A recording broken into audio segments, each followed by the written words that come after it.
नमस्कार दोस्तों, मैं हूं एस टी शर्मा और आप देख रहे हैं एक्वाटेक इन्फो। हमारे एक सब्सक्राइबर हैं शाश्वत मोहंती जी। उन्होंने कुछ क्वेरीज मुझे भेजी हैं और ये कहा था कि इनके ऊपर मैं एक वीडियो बनाऊं। देखिए, उनकी टोटल 3 क्वेरीज हैं। तो अगर मैं 3 क्वेरीज को एक वीडियो में लेता हूं तो हालांकि वीडियो जो है वो लंबा हो सकता है।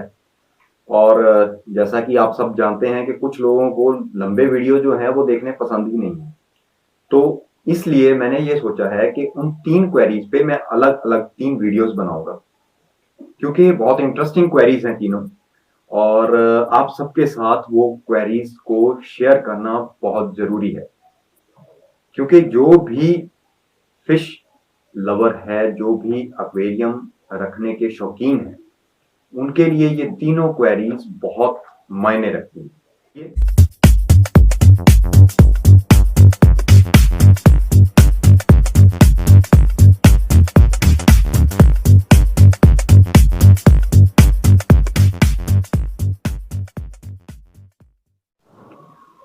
क्या मछलियों को एक्वेरियम में रखना क्रूरता है?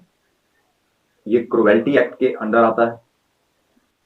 इसका जवाब हाँ भी हो सकता है और ना भी हो सकता है। अगर इसको हम डिटेल में समझें तो मैं यूं कहूंगा कि अगर आप एक अच्छे एक्वेरिस्ट हैं, एक अच्छे फिश कीपर हैं और अपनी मछलियों का पूरी तरह से ध्यान देते हैं, उनकी जो भी रिक्वायरमेंट है उसके अकॉर्डिंगली उनका ख्याल रखते हैं, उनकी टैंक की मेंटेनेंस करते हैं, समय पर खाना खिलाते हैं, समय पर उनका फिल्टर साफ करते हैं, पानी चेंज करते हैं, और जो अगर वो बीमार पड़ती हैं तो उनको जो भी रिक्वायर्ड मेडिसिन की जरूरत होती है या जो भी उनकी नीड है उसके अकॉर्डिंग सारे काम करते हैं, तो ये क्रुएल्टी में नहीं आएगा। क्योंकि आप जो उनकी बेसिक नीड है आप वो पूरी कर रहे हैं, खाना उन्हें प्रॉपरली दे रहे हैं, अलग अलग तरह का दे रहे हैं। और सबसे बड़ी बात कि अगर मछली को तैरने के लिए आप जो उसकी रिक्वायर्ड स्पेस है वो स्पेस इनफ दे रहे हैं, जितनी उसकी जरूरत है उसके मुताबिक उसे स्पेस दे रहे हैं, तो फिर वो मछली आराम से आपके पास कई सालों तक बिना किसी नुकसान के रह सकती है। जब लोग नया एक्वेरियम परचेज करके लाते हैं तो उसे बिना साइकिल किए ही उसमें बहुत सारी गोल्ड फिश ऐड कर देते हैं, क्योंकि वो देखने में अच्छी लगती हैं, रिस्पॉन्स बहुत अच्छा करती हैं। लेकिन जब वो मरती हैं तो फिर उन्हें समझ नहीं आता कि क्या हो रहा है। अब इसमें गलती गोल्डफिश की नहीं है कि वो मर रही है, इसमें गलती उन लोगों की है जो बिना कोई स्टडी किए, बिना इस हॉबी के बारे में जाने, बिना इस हॉबी की साइंस को समझे उन फिशेस को एकदम से उस नए टैंक में इंट्रोड्यूस कर रही हैं और उसके बाद उनकी जान जा रही है।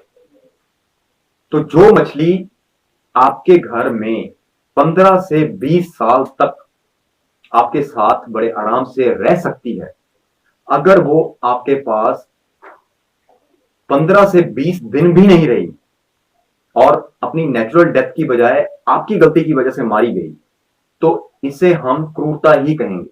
अगर आपने कोई इरेडिसेंट शार्क ले ली है, कुछ लोगों को ये बहुत ज्यादा शौक होता है कि बड़ी बड़ी मछलियां पालने का शौक है, और मैंने खुद ये अपनी आंखों से देखा हुआ है।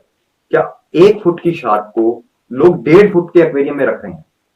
अब आप खुद हिसाब लगा लीजिए कि एक तो पहले तो वो फास्ट फिश है, दूसरी चीज कि वो 1 फुट का उसका अपना साइज है, उसको तैरने के लिए कम से कम 5 से 6 गुना स्पेस चाहिए, यानी कि कम से कम 5 फुट से 6 फीट तक का लंबा टैंक चाहिए ताकि वो इजीली तैर सके, अपनी मूवमेंट को कंट्रोल कर सके।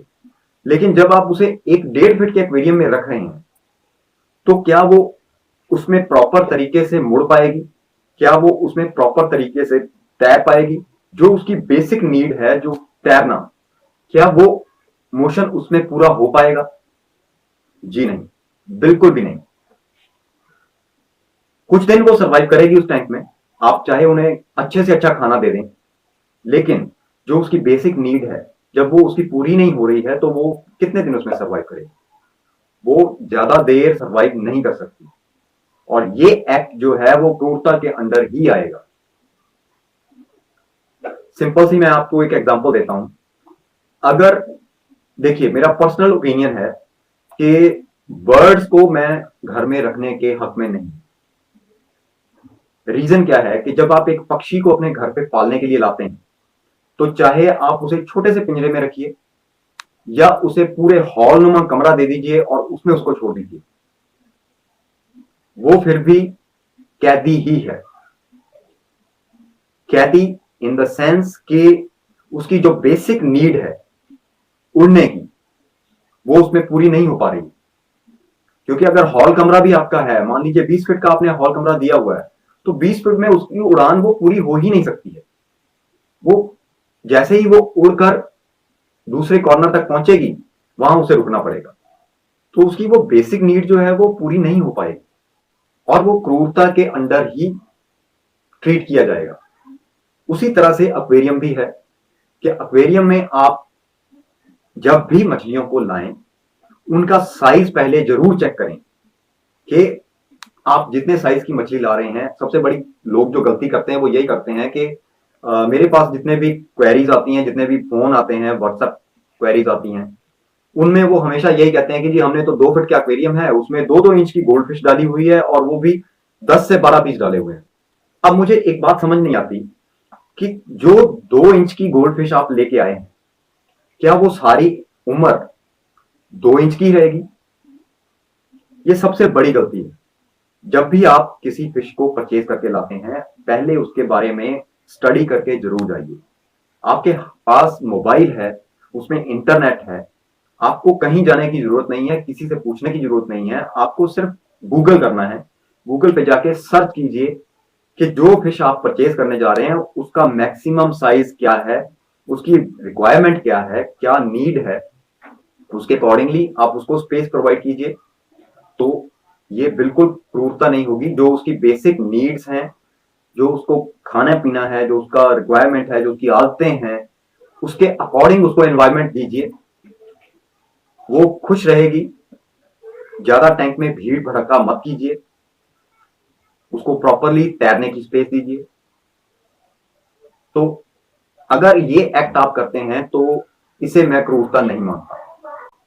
अब दूसरी चीज जो मैंने बताई कि अगर आप सिर्फ एक शौक पूरा करने के लिए अपना ला रहे हैं और टैंक आपने बहुत छोटा सा लिया है और उसमें बड़ी बड़ी मछलियां रखती हैं, उनको तैरने की स्पेस नहीं है, खाना आप सिर्फ एक ही तरह का दिए जा रहे हैं। बहुत सी ऐसी मेरे पास क्वेरीज आती हैं कि हम तो सिर्फ वो फ्लोटिंग पैलेट्स जो है वही डाल रहे हैं और कुछ डाल ही नहीं रहे। तो ये एक्ट जो है ये भी क्रूरता में ही आएगा। क्योंकि अगर आप एक पेट को खरीद के ला रहे हैं, अगर आप एक कुत्ते को खरीद के घर पे लाते हैं, तो आप उसका ध्यान रखते हैं, आप उसको प्रॉपरली रोज सुबह शाम बाहर घुमाने के लिए लेके जाते हैं। अगर वो बीमार होता है तो आप उसे वेटरनरी डॉक्टर के पास लेके जाते हैं। तो जब मछलियों की बात आती है तो लोग ये गलती क्यों करते हैं? क्योंकि जब आप एक मछली को घर पे ला रहे हो तो वो भी आपके लिए एक पेट है। और ये प्रेशर कुकर ठीक करने वाले आए हैं, इनको भी अभी आना था।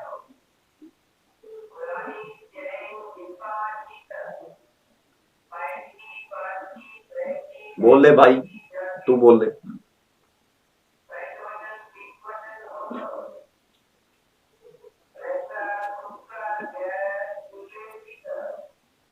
तो जब भी आप किसी फिश को अपने घर पे लाते हैं तो ये आपकी रिस्पॉन्सिबिलिटी बन जाती है कि आप उसका ध्यान रखें, उसकी प्रॉपर केयर करें। अगर वो बीमार है तो उसे उस हिसाब से ट्रीट करें। अगर आपको ट्रीटमेंट का नहीं पता है तो उसे किसी अच्छे वेटरनरी डॉक्टर से सलाह लेकर ट्रीट करें।